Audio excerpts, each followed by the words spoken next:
ओम ब्रह्म सत्यम सर्वधार। आज महात्मा मंगत राम जी की वाणी को श्रवण करें। इस वाणी के माध्यम से क्या गुरुदेव इसमें समझाना चाह रहे हैं मानव को, जो इस धन जोबन में अंधा हो चुका है। और आइए श्रवण करते हैं, पहले वाणी फिर विचार। धन जौवन के मान में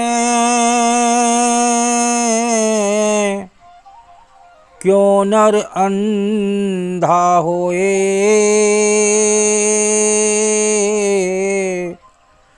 तेरा कुछ ना जगत में जाए खाली हाथ बसोए।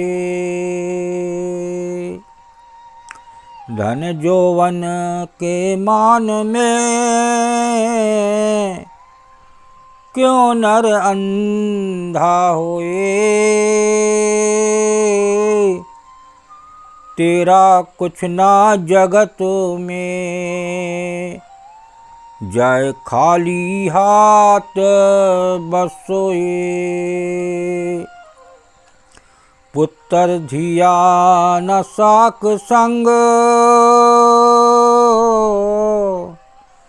ना नाती ना परिवार,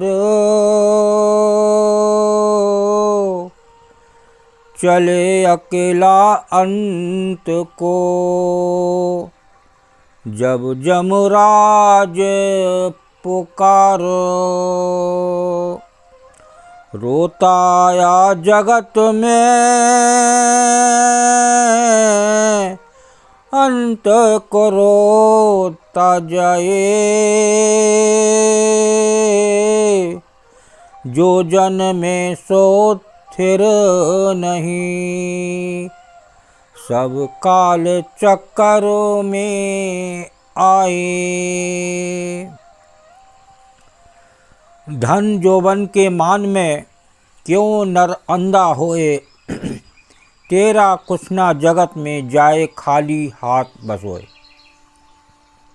यह बहुत ही सुंदर गुरुदेव बता रहे हैं, जो हर समय सच होता दिखाई देता है।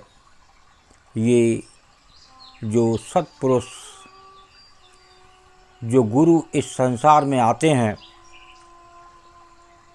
वो उनको सब एक अंदर ज्ञान होता है, उनके अंदर ज्ञान का भंडार होता है। वो बैठते ही मानव के भीतर की सारी सोच को उजागर कर देते हैं।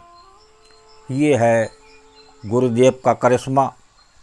तो धन जौवन के मान में क्यों नर अंधा होए, तेरा कुछ ना जगत में जाए खाली हाथ बसोए। नित रोज ही खाली हाथ जा रहे हैं और उस धन जौवन के अभिमान में ये नर बिल्कुल अंधा हो चुका है।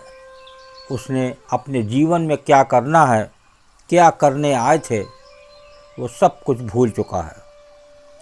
पुत्र धिया ना साख संग, ना नाती ना परिवार, चले अकेला अंत को जब जमराज पुकार।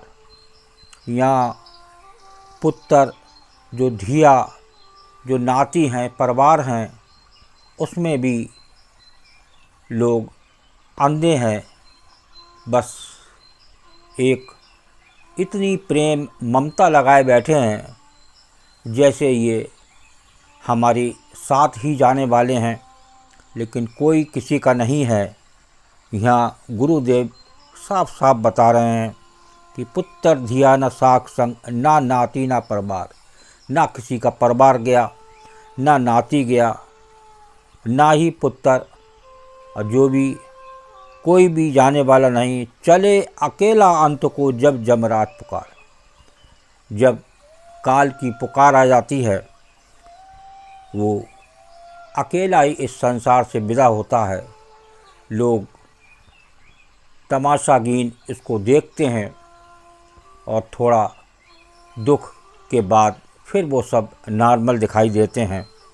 सब अपने अपने काम में लग जाते हैं कि जाने वाला तो जाएगा ही, उससे कोई रोक नहीं पाया है, लेकिन फिर अपनी मौत को भूल जाता है। रोता आया जगत में अंत को रोता जाए, जो जन्मे सो थिर नहीं सब काल चक्कर में आए। जो जन्मा है वो अवश्य इस संसार से विदा होगा, ये भी हमें खूब मालूम है, लेकिन फिर भी हम अपनी मौत को भुलाए बैठे हैं। और हर जो इस संसार में जन्म लेके आता है वो रोता आता है और अंत को इस संसार से रोता विदा होता है। लोग देखने वाले भी कुछ पल रोते हैं, उसके बाद सब नॉर्मल दिखाई देते हैं। तो ये मौत को ना भुलाएं। मौत एक दिन सबको आनी है और जब तक आपकी ममता इस परिवार में, इस संसार में रहेगी, जब तक आपको वो प्रभु, वो परमात्मा जो आनंद रूप हैं इस देह में, वो आपको मिलने वाले नहीं।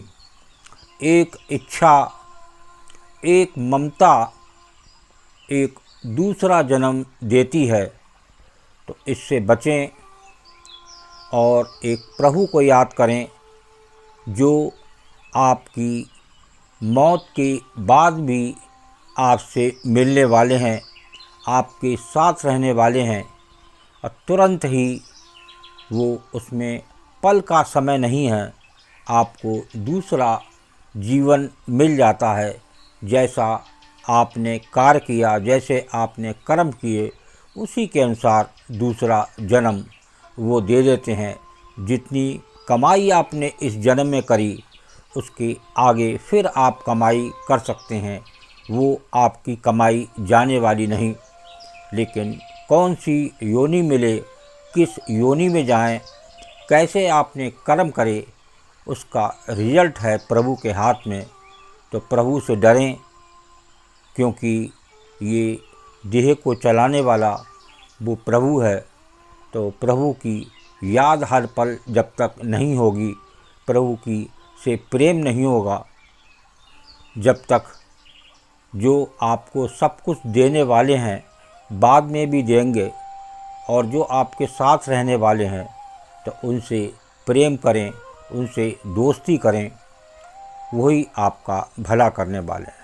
ओम ब्रह्म सत्यम सर्वदा। गुरुदेव की वाणी अच्छी लगी हो तो ज़रूर शेयर करें, ताकि और भी लोग जाने आज इस संसार में हमारे प्रभु ही हैं जो सारे संसार को चलाने वाले हैं, सारी संसार की रक्षा करने वाले हैं।